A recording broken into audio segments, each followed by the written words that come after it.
तो चोखो मेला नाम के एक भक्त हुए पंढरपुर में।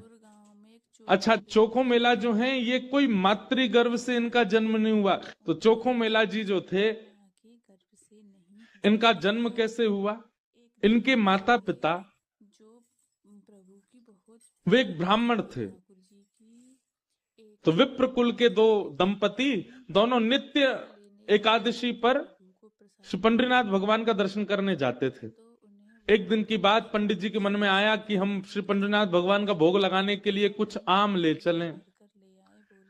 आम लेकर के पंडित जी और उनकी घरवाली दोनों जब मंदिर जाने लगे, तो ठाकुर जी तो इतने प्रेमी हैं भक्तों के कि मंदिर तक आम लेकर के आए, तब तक ठाकुर जी से प्रतीक्षा नहीं हुई। भगवान एक ब्राह्मण का रूप धारण करके बाहर ही चले गए और बाहर जाकर के वो ब्राह्मण दंपति से कहने लगे, हमको बहुत जोर की भूख लगी है, हम बहुत दिन से भूखे हैं, आपके पास बहुत सारे आम हैं, इसमें से 2-3 हमको दे दो।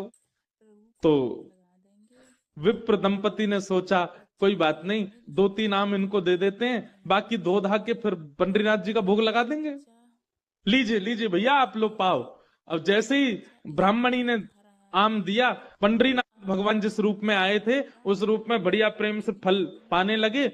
लेकिन वो क्या करते, थोड़ी देर तो आम चूसते, पूरा आम नहीं पाते, थोड़ा सा उसमें छोड़ देते और फिर ब्राह्मणी की गोद में ही डाल देते। और महाराज आधे आधे आम चौंके और चौंक करके उनकी गोद में डालते जाएं। बेचारे ब्राह्मण देवता एक दूसरे, दंपति एक दूसरे को देखने लगे, बोले कि ये क्या कर रहे हैं।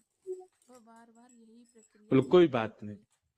2-4 आम पा करके और उच्छिष्ट छोड़ छोड़ करके उनकी गोद में ब्राह्मण तो चले गए। अभी दोनों दंपति सोचने लगे, कोई बात नहीं, 2-3 आम बचे, इनको धो के पंडरीनाथ भगवान का भोग लगा देंगे, और ये जो आम ये हमारी गोद में छोड़ गए, इनको बांध लो, कोई जानवर या कोई जीव मिलेगा उसको दे देंगे।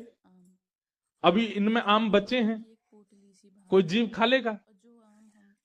जैसे ही दोनों आगे बढ़े तो ब्राह्मण तो थोड़े आगे चले गए, पत्नी धीरे धीरे पीछे आ रही थी। तभी उसको अचानक इतना भार लगने लगा, वो जो उसने झोली सी बनाई थी, जैसे उसने देखा मेरी झोली इतनी भारी हो गई, खोल करके देखा तो वहीं एक नन्हा सा बालक था। उसी का नाम पड़ा चोखो मेला। उनका नाम चोखो मेला इसलिए पड़ा क्योंकि भगवान ने आम चौंक करके और गोद में मेल दिया, इसीलिए नाम उनका चोखो मेला। अब इनके कोई माता पिता नहीं है, ये ठाकुर जी ने इनको भेजा है।